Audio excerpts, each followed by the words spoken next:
Hey everyone, welcome back to another episode of the Millionaire Real Estate Agent Podcast. I'm Jason Abrams, and this is the place where we lift the curtain on the world of real estate like never before. Every week, I sit down with visionaries, pirates, and mavericks. We're here to document, demonstrate, and most importantly, demystify their game-changing models and systems. What secrets propel them to the top? And how are they living their dreams? This is about passion, it's about strategy, but above all, it's about real, tangible success. So buckle up and let's dive in.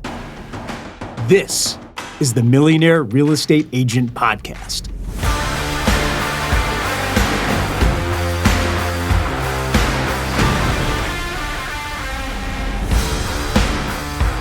All right, gang, this is my favorite story to come out of Milwaukee since the movie Wayne's World. You're going to hear from a gentleman who has seen it all and done it all. As a matter of fact, he describes himself in the autumn of his life. He's looking back and now wants to share his wisdom with us. He is living his dream. He spends half his time in Milwaukee, half of his time on the ocean in California, looking out over the sea and contemplating simply one thing. How do I give the best service to my clients? He is going to tell us exactly how to acquire a real estate team. Now, wait a minute. You see what I did there? He didn't start a real estate team and build it, friends. He acquired a real estate team and then made it much bigger. And he's going to tell us how to consult a seller, and then he's going to tell us how he uses guarantees to bring value to both buyers and sellers. This one is can't miss. Sit back and buckle up. This is Richard Ruvin. Richard, how are you, sir? I'm wonderful, thank you. Excellent. I'm so honored that you joined us on the program today. You have such a storied career. In our company, you're a household name, as I like to say. You've sold a lot of real estate, but you didn't start with the $150 million plus team. No one does. Richard, how did you get into the greatest industry in the world? So I actually got into the industry through construction. So when I was in my early 20s, my brother and I started a construction company in Milwaukee, Wisconsin. We started it because we wanted to work together and had a passion for construction. And we were business people, not tradespeople. We weren't handy. So we quickly built a business and found success rather quickly because unlike so many of our competitors that grew out of the trades and didn't really know how to treat people and how to fulfill promises, we were able to speak the language of our clients and surround ourselves with the absolute best tradesmen and subcontractors. And I'm fortunate in that very early on, I had an obsession for constantly improving our process and product and constantly challenged our team to do the same.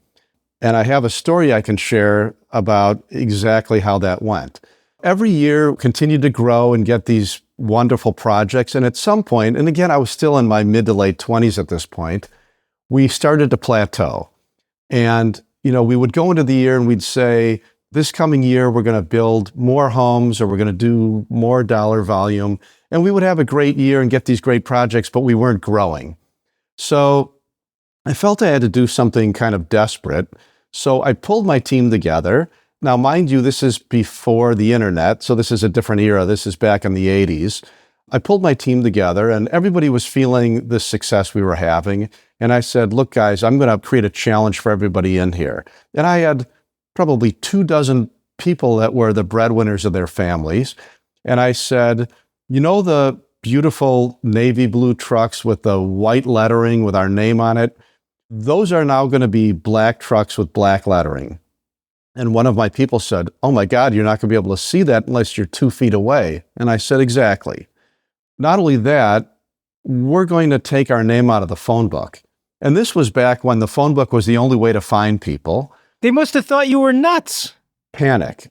And people in the room said, how are people going to get a hold of us? And I said, when somebody does get a hold of us, I'm going to say that we're by referral only. And you could just feel the unease in the room. And somebody said, well, how are we going to succeed in this environment? And there was a conversation that went back and forth, and quickly people realized we're going to have to be even better. We're going to have to be so good that people find us and that they're willing to work to find us. And within a half an hour, everybody in the room was talking about what they were going to do to get better within their own realm. And it's a theme that has continued through my life, that you get bigger by getting better. Here's the challenge, though, my friend, because I love the sentiment and I love the story, but we're not talking about you building one of the largest construction companies in the world. We're talking real estate. So did it bankrupt the place? How did you end up from there to real estate? It didn't. Our business, our business grew. We ended up building an architectural firm and worked all over the country with our architectural firm. In 2003, we sold both of those companies to our junior partners and then started developing condos, developing medical office buildings. That was a wonderful journey as well. And in doing so, particularly with the condos, I built my own internal sales team. When I looked at the brokerage community out there, I felt like there weren't really aggressive people that knew the product that I had. And I was incredibly lucky to create my own team, because when I got into the business to develop condos, it was 2007 and the market dropped out from under us.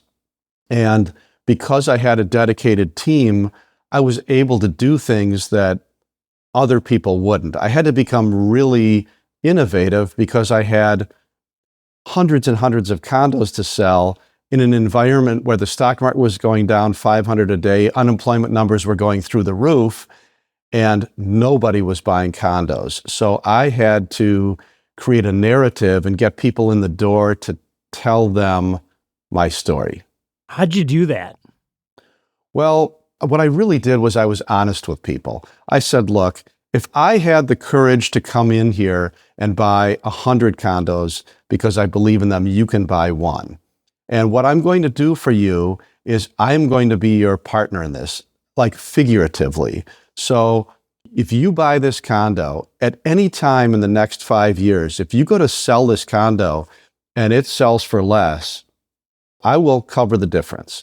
Like, I believe so much in this product. It's the best location, best quality, best amenities, that if you trust me, I will make sure that you come out whole. And I had over 100 people take that deal, and I'm proud to say that not a single person lost money. So sometimes I feel like in our industry, we don't take a lot of risk, but I was willing to take risk along with these people, and I still keep in touch with so many of them today. They've become clients that have bought and sold time and time again. That's incredible to me. Now, why did no one lose any money? Because here's the reality. I know what the market was doing then, and so do our listeners. Anyone that sold within the next 12 months or 18 months or 24 months would have gotten hammered. Did everyone just hang in there and enjoy the lifestyle? Well, what I explained was that if you go back to any time in history, if you own a property for 10 years or more, you come out handsomely, you're rewarded. And I said, if you're coming in here to buy a condo and you're looking to sell in a year or two, don't. But if you're a savvy investor, if you're going to live in here, understand in life, it's always a party at the top and it's always lonely at the bottom. And this, my friend, is the bottom. And if everybody is telling you to buy, you don't want to buy. And if everybody is telling you not to buy, it's a wonderful opportunity. So if you're in it for more than a couple of years, I'm not going to obligate you to. There's nothing to say that you can't sell. But if you understand that this is going to be a 4, 5, 6 year ride, I promise you, I have so much at risk here because I believe in this, that you'll do well. And nobody sold in a year or two, and the market rebounded, and everybody did beautifully. That's fantastic. By the way, there's a wisdom that only comes with age and experience, not to date you, my friend, and it exudes through you in a calmness that I find it so attractive as quality. Could I jump on the wisdom point? Because I talk about this a lot and I mentor people, and we'll get to that. But in life, I believe there are 3 stages in our business life. The first stage is skills. You learn skills and you leverage your skills. You work, these 14, 16-hour days. You work days and nights and weekends, and that's how you get ahead. You grind it out and you learn skills.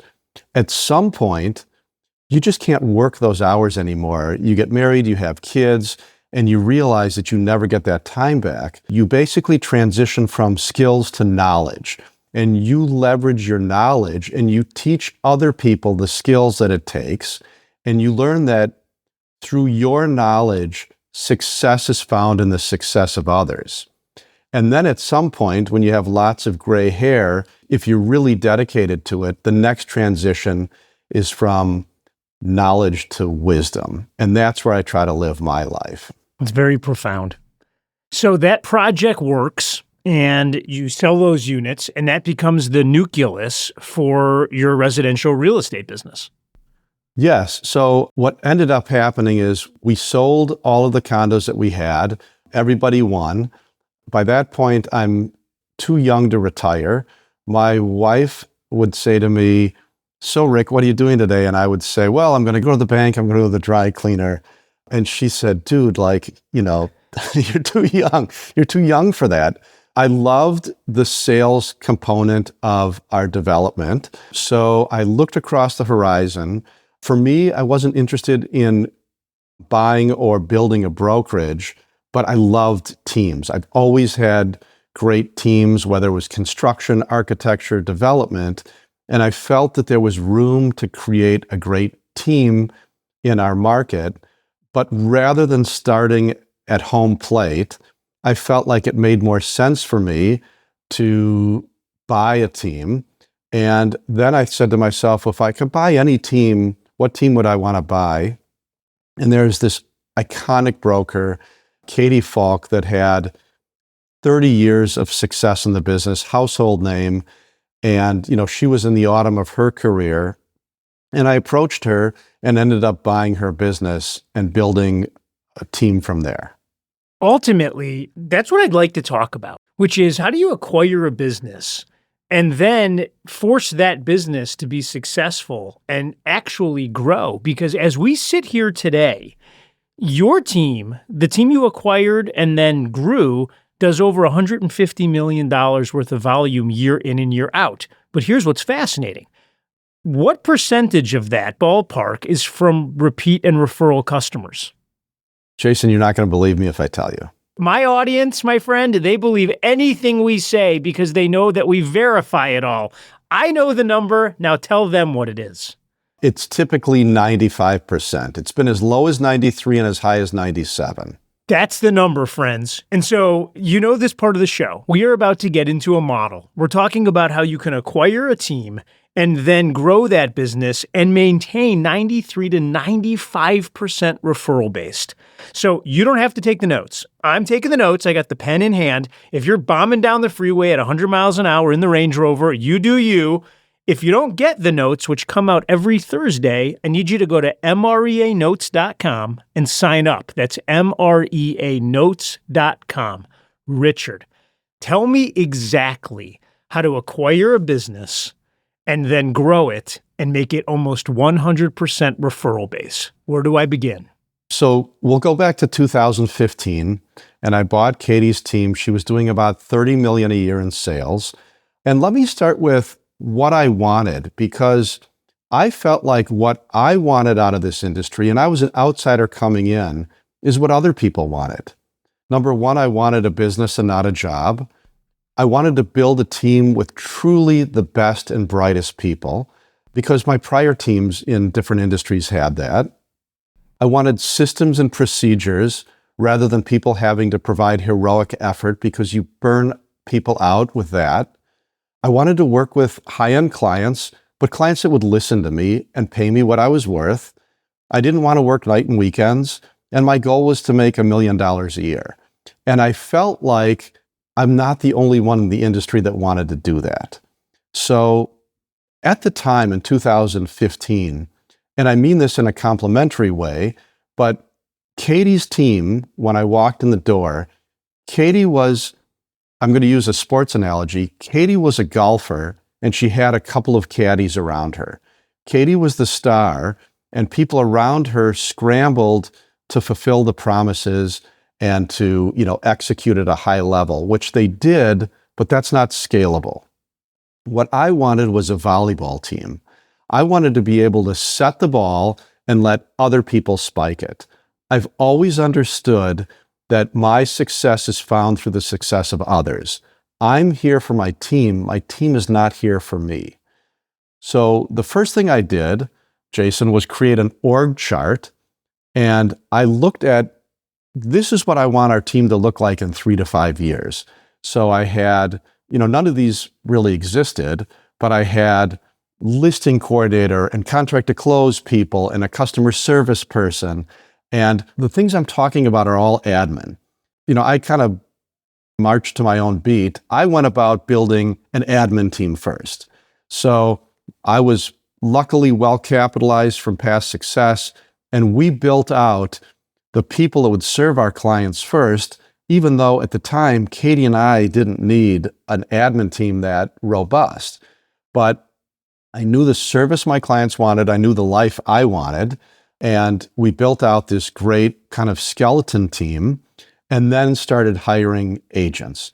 So as I'm tracking this, step one, friends, is to determine what it is that you want out of your business.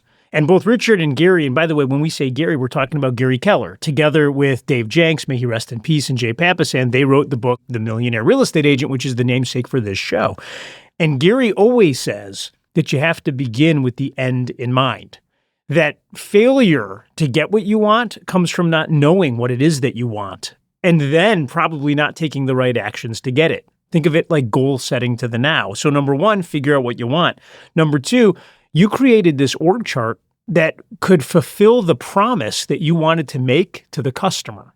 Is that right? Absolutely. And then, being a business person, I created a detailed job description for each one of those positions, again, some of which didn't exist yet. And then I would plug in somebody and I would say, all right, right now, you're going to do these 2 or 3 jobs. You're going to be responsible for these 2 or 3 job descriptions. But at some point, you're going to help me find and train somebody, and you're going to end up doing what you love and what you're best at.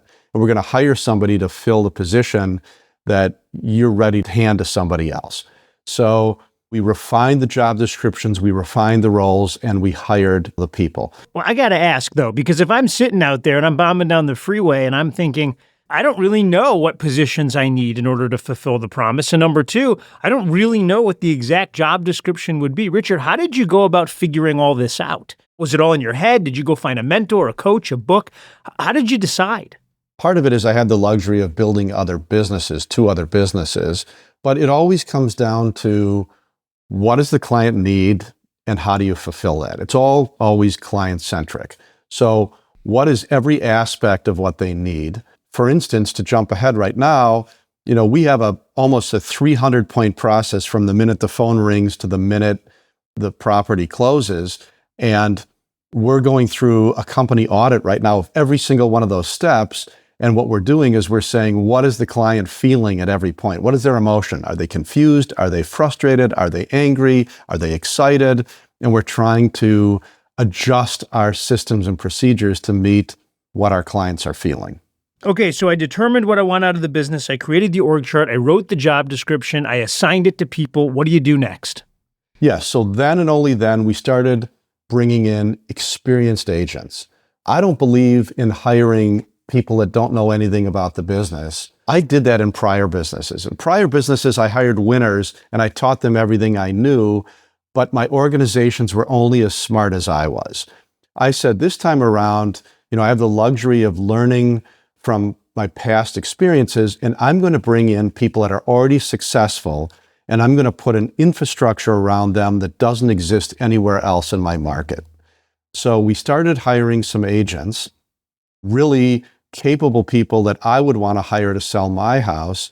And I quickly realized that I can't have one person in every admin position. I really needed 2. It took too much of a toll for one person to do everything, one listing coordinator, one contract to close person. So I realized, you know what? To continue to grow and build my admin team, I'm going to have to bring on some more salespeople and do some more business. but it was always to build out that admin bench. And if I had a listing coordinator, she became a listing manager, she hired a listing coordinator, and it was always important to me. I always said, whoever you hire has to be good enough to replace you because I'm going to find bigger and bigger challenges for you and my company. Well, let me ask you this, because oftentimes when I hear I brought experienced real estate agents into the organization, we then get into this, well, were they willing to pay the split? And do you have to pay experienced agents more than you would pay new agents that come on? Help us understand the economics. As you're bringing experienced agents in, what was the splits and compensation structure? Sure. So it's all about putting this infrastructure around people so that they can make more money and have a better life. I think if you focus on how much you're giving up, that's a mistake. It's got to be how much am I making and how does my life improve? So we have typical splits. Our agents, for work that they source, be it a listing or a buyer, they get 60% of that.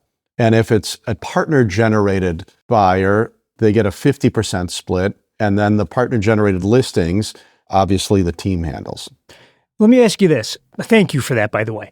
As you're bringing on these experienced agents, is the business growing because they're coming with an existing database and you're helping them get more out of that database through touch programs? Or is the business growing because you're lead generating and now giving them leads to offset the database they already had? Let me answer that a little bit differently. So we're all really good at certain things, and people that tend to have success in real estate sales are by and large natural rainmakers. They naturally connect with people. They have the gravitas. They know how to get deals done. They know how to bring people together, all of that. But then they're average, suboptimal at a lot of little things that are required, to keep deals moving ahead and keep clients happy. So I feel that by empowering people to concentrate what they're best at, by having a best-in-class staff, the split becomes irrelevant. It doesn't really matter. If they're able to do more business, they're at their best. They're energized. They're walking into a new opportunity and they have the confidence of the horsepower of the team behind them. They're fresh because they're not up late at night entering listings and doing all of these things. Everybody on our team is a specialist at doing what they can do, and nobody on our team can do what somebody else can do. I understand completely. So you're bringing these experienced agents into the team. You're optimizing their superpowers by offsetting all of the things they're not super at. And as a natural result, business starts to go up because they're spending more time in their gift zone. Absolutely. And as the leader, I look at things a little bit differently. I don't sit down with my team at the beginning of the year and say, how many homes are you going to sell this year? Or what volume are you going to sell this year? I can't tell you honestly, Jason, of the 10 salespeople on my team, who wants to do what in terms of dollar volume. All I want to know is, what are your gaps in skills and knowledge, and how do we close those gaps? Because you need to be an expert. If your business is going to grow, you need to be an expert. And what is your action plan? What are the activities you're going to do to bring in business? I'm not going to dictate that. I don't care if it's note writing or calling or texting or whatever. What are the activities that feel right to you? And how can I help you achieve those activities? And that's how I manage people. If you were to ask anybody on my team, I constantly stress we're advisors, we're not salespeople. So when I'm tracking goals, it's how do we best advise people rather than how do we best sell people? There's no training on overcoming objections. We don't use the word leads. These are all relationships. And our job is to not sell somebody a house. Our job is to find somebody a house. I think that's genius. So after bringing on the experienced agents, you then add additional administrative staff to make sure that you have the most robust delivery system for the promises you're making. And then it sounds like the next step is helping your people think about how they're going to serve. In our pre-interview, you explained this to me really succinctly. You said that sellers are hiring you as a consultant to only help them answer very few questions. Can you take us through that thought process? Sure. So when somebody reaches out to me, And our signs are all over town. One of the first things I say is, I haven't sold a single home. And you usually see the surprise on their faces. And I explain that I'm in the advice business. I'm an advisor that backs up my advice with guarantees. And we'll get to those guarantees in a second. I give 5 pieces of advice. What is your home worth? What home prep should be done? Home prep and staging should be done to show the home in the best possible light. When should it come to market? What do we do if we get an offer? And what do we do if we don't? That's what I do for a living. That's why I'm in demand. And my team sells your home. You don't need me, you need we. There's an elegance in explaining it that way that I think is absolutely brilliant. Because I was trying to poke holes in this and kept you on the phone trying to do it. But at the end of the day, this is truly what the seller wants. Richard, how do you think about it on the buy side when you send out your agents to help somebody buy a house? I think there are mistakes that buyers make. For instance, buyers can be wowed by a fancy kitchen or bathroom, and they lose sight of the absolute most important thing, and that is the neighborhood. And then within that neighborhood, areas that overperform. So for instance, one of the many things that I'll help my team with is studying how different neighborhoods have performed since the prior peak of 2007. I can tell you that Whitefish Bay and Shorewood is up 65%, Fox Point and Bayside is up 35%, and River Hills is up 10% since 2007. So if you're working with a buyer and appreciation is important, let's look in these neighborhoods. If you've always wanted to be in River Hills, that's great. Understand that it's not necessarily going to appreciate, and understand that then we really need a good price and this home really needs to make sense. So there are 100 of those examples, but it's coming back to being an advisor rather than trying to close somebody. How many agents? What's the sweet spot for your business? We have 10 agents. Now, you split your time, you've earned the right, and you've built the business in such a way where you operate a business in Wisconsin and you split your time between that and Laguna Beach. By the way, you're my hero. I love the fact that you do that. And when you're in Laguna Beach, you're in a hoodie and you are relaxing and you are loving life and you don't work there. You just live and then you go back. How do you maintain the consumer standards that you're so crazy about? And how do you maintain the business going back and forth? What have you had to learn? So somebody shared a story with me long ago that I've used in my entire life. There was a movie called The Marathon Man, and I'm dating myself. Everybody should see it. It was a movie in the 70s. On a movie set, there was a scene coming up where Dustin Hoffman was to be tortured in this scene. His co-actor was Laurence Olivier, the Academy Award-winning household name. And Dustin Hoffman comes walking in. He looked terrible. And Laurence Olivier said, "Oh my God, Dustin, you look terrible." And Dustin said, "Well, I've got this torture scene and I didn't allow myself to eat or drink or sleep the entire weekend." And Laurence Olivier looked at him and said, "Son, you need to learn how to act." And I've looked at my life that way. If I have to work day and night, if I have to put everything on the shelf for a business, I don't have the systems and procedures and people, and everything is too dependent on me. I judge my worth by how successful people are with my minimal effort, not my maximal effort. I love that. I think that's brilliant.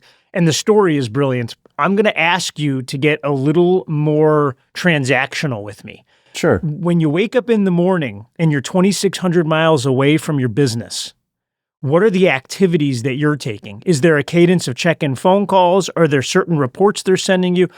You're a pilot and you have these dials. What are you looking at and what do I need to look at if I want to live that life? Number one, I want to make sure I'll check in with my admin team. I always say, where's the turbulence? Just, I don't need to micromanage. Just let me know where's the turbulence. What can I do to help you move people through the process? I spend a lot of time with my agents on their deals. What's the obstacle? What do we need to do? How do we put it together? It's really kind of, I take the same model you do. Every time I talk to you, your first question is, how do I help? I'm a how do I help guy myself. So it's not that I'm looking at reports and numbers. It's much more personal than that. It's what do you have going on and how do we deliver what you're having trouble delivering to the specific client. You know, Gary Keller, he told me that if you own a business, the only sentence that should come out of your mouth no less than 100 times a day is, how can I help you? And that those are the most powerful words in all of leadership. And it sounds like you're echoing that. Absolutely. All right, I have two questions. The original brand that you bought was a personality in the local real estate business for 30 years, and that's what her business was built on. Did you keep the brand? Is that name still known, or did you rebrand the business? How did you think about that? Great question. So Katie and I are very different. Katie's an extrovert, incredibly social, out every night. I'm an introvert. We used to joke that people hired Katie for who she was and people hired me for what I knew. And we kind of ran with that. Initially, we were Falk Ruvin. Now we're Falk Ruvin Gallagher. I started to realize that my sphere and Katie's sphere didn't overlap. And when Katie ultimately retired, her clients weren't going to come to me. They were going to come to whoever they liked and trusted the second most. And because our spheres didn't overlap, Katie and I went out and found somebody that we really admire, just a wonderful person that was very aligned with Katie's sphere. That was Molly Gallagher, who's turned out to be an unbelievable partner. And Molly works more closely with Katie's clients. So that was a strategic move that has paid off so well for us. I think that's brilliant. Last question for me on this topic, and then I want to switch gears. Okay. In order to get 93 to 95% by referral, you have to be running some sort of touch program, whether you have client events or whether you're sending stuff, or I understand you're in relationship. What does the touch program looks like that delivers this result? Is it magical or is it just consistent?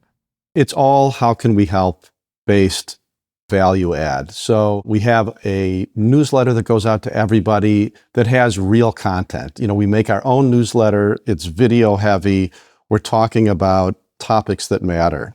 My clients are typically 50-plus-year-old, well-capitalized sellers that stay at the Four Seasons and Ritz-Carlton. They know good service. I speak to that specific audience.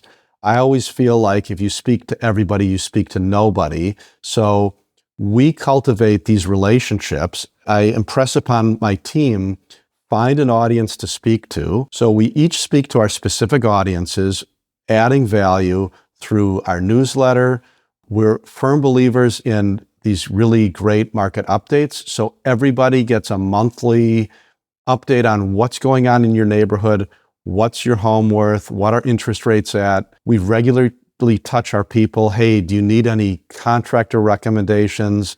Do you want us to look at your mortgage rates to see if we can help? Do you want to get a competitive bid for your property and casualty insurance? It's not who do you know that wants to buy or sell. That's not my thing. I realized long ago that people don't refer work to us because they like us. They like their friends and family. They refer work to us because they trust us. And you earn that trust by constantly helping, and you earn that trust by understanding that the transaction is such a small part of your client relationship. If somebody buys and sells every 10 years, 95% of your relationship is out of transaction. It's just keeping in touch about how can I help? How's the family? You know, people come to me for all sorts of advice outside of real estate because they know that I'm a problem solver and I'm not looking for a transaction. I'm looking for a relationship. Our team is the same way. So it's the newsletter, it's market reports. We do 4 to 6 great events a year. I'm a firm believer that the value of events is not in the event itself, it's in the invitation and in the follow-up. Let's say of our database, 80 to 90% of the people have conflicts or they're busy or they're out of town and they don't make it. But the value is in following up with someone and saying, hey, sorry you couldn't make it. You're always on my short list. That's so good. I love that. All right, I want to switch gears. You said something in our pre-interview that has stuck with me, and I'm going to try to get it exact. You said, I realize that I'm in the autumn of my life. And I had to really stop and think about that because I truly believe everybody reaches autumn. It's the realizing it and then thinking about how you want to give back and changing the actions that you're doing that I think is so unique and so refreshing. How have you decided to behave in the autumn of your life such that you can impact as many real estate agents as possible? I like hard things like you. So I've volunteered in different things that are very difficult for me. And one of the things I started doing years ago is I started to volunteer in hospice. And it's one of the best things I've ever done because I've been so grateful for everything in my life but time. I never understood how important time was. And when I walked out of hospice the first time, I said to myself in the parking lot, if I'm no luckier or less lucky than the average man, I have 240 months left. 240. I'm down to 216 months left. And I looked at what I wanted my life to look like personally and professionally. And professionally, I wanted to give back to an industry that's been so good to me and that is such a challenge for so many people. You know, you look across our industry and so many people are yet to sell their first home or they sold a couple homes. And I wanted to provide free resources for people. I wanted to provide a book for people that could afford $20.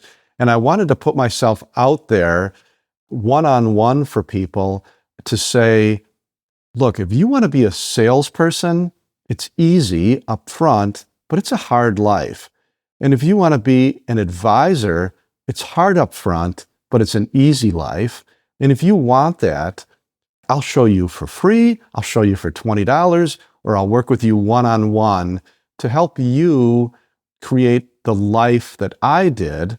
But you have to understand that we're not going to talk about how to make you successful. We're going to talk about how to make everybody else successful, and it'll come to you. I love that. So you wrote a book. I wrote a book called The Attractive Agent. People tease me. I probably should have thought about that title, but... By the way, it's a great time. I'm working on a manuscript called The Greatest Looking Real Estate Agent Ever, Who's the Most Articulate. And they tell me it's a little wordy, Richard, but I think it's going to be a hit. Right. That's funny. Look, at some point, if you want a great business and a great life, it's more about how many people call you rather than how many people you call. You can buy clients, you can buy leads, you can chase clients, or you can attract them. And at the end of the day, I think there are 5 things that it takes to attract people. There are 5 things that I've done to attract people to our business. You need a compelling story. You need a point of differentiation. And let's just talk about that for a second. So remember when I said, I provide 5 pieces of advice, but I back that up with guarantees? Anybody that works with our firm, if they buy a home and for any reason they have to sell within the first 2 years and there's a shortfall, they sell their home for less than what they paid, we'll split the difference. Why? Because I don't want to win unless they win. Like, you have to put your money where your mouth is. If you're saying, here's the advice, trust me. The trust me has to have some expense, right?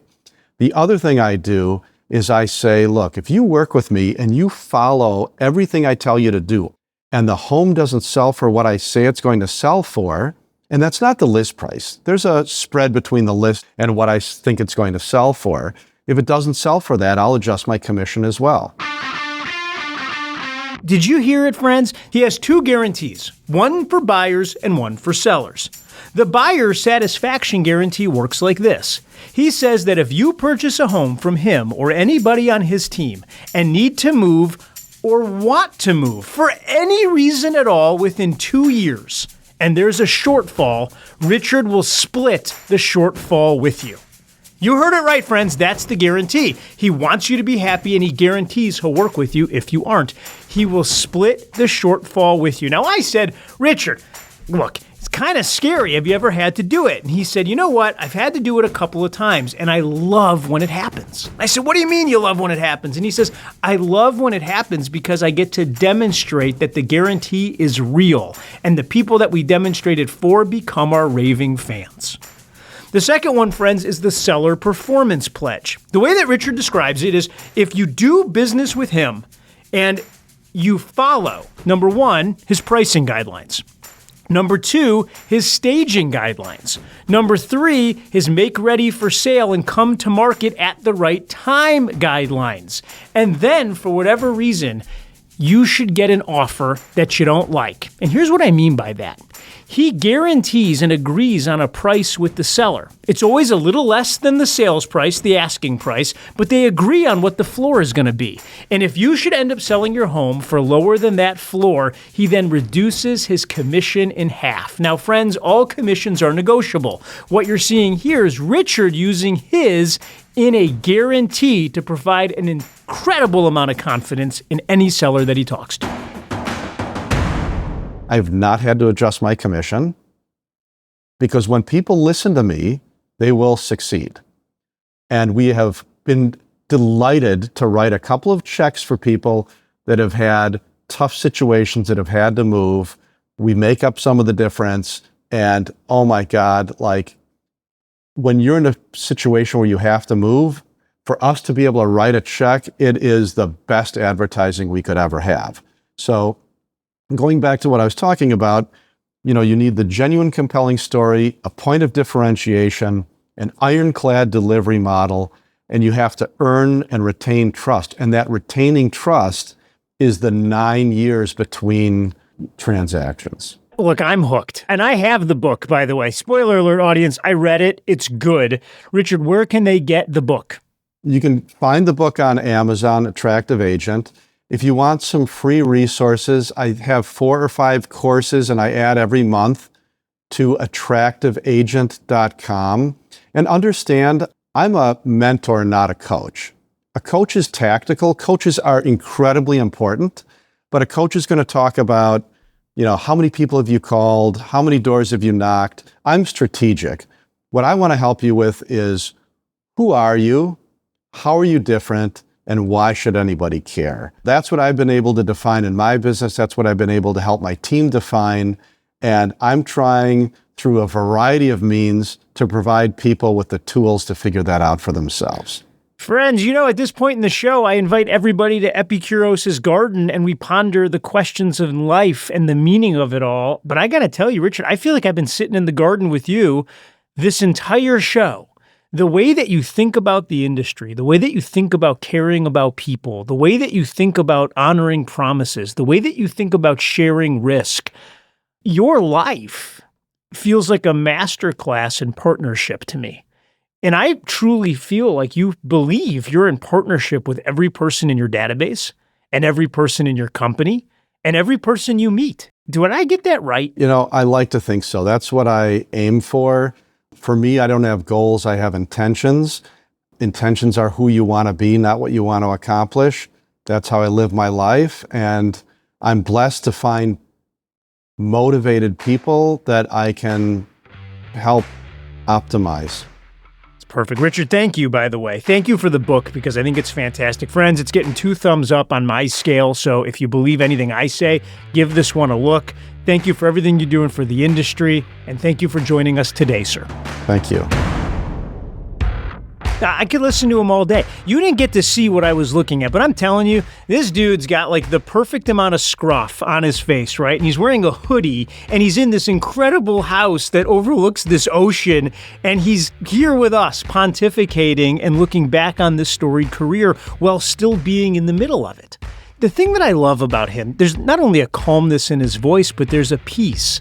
There's a peace about what he's accomplished and where he is and the joy and fulfillment that he's getting from sharing it with others. But I want to go all the way back to when he was buying the real estate team. He'd actually defined what it is that he wanted. You see, he wanted to own a business, not have a job.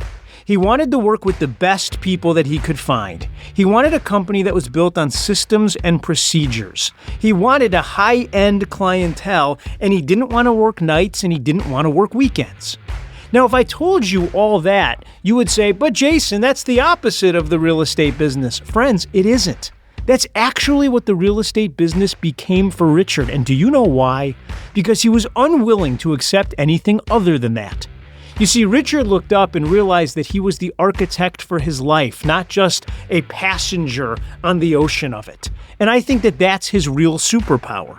When he says to a seller, I'm going to consult you on how to get the house ready, when it should come to market, at what price, what do we do when we get an offer, and what do we do if we don't get an offer, and that's all I'm going to do, there's a simplicity and a wisdom about it that comes through.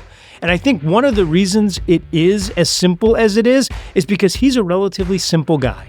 He looks up and cares deeply about service. And at the end of the day, he has realized the one thing that's most important. Life is such a precious commodity and it doesn't go on forever. Go forth and do likewise. There it is. That wraps another episode. Friends, I don't know what you're taking out of this. I really don't. I'll tell you what I want you to be taking out of it, which is these are the people that are having tremendously big lives. And the reason it's happening is because they're setting up the models and systems to do just that. Gary Keller told me that leadership is teaching people how to think so that they do the things they need to do when they need to do them, so that ultimately they get the things they want when they want to have them. And that's what I want for you.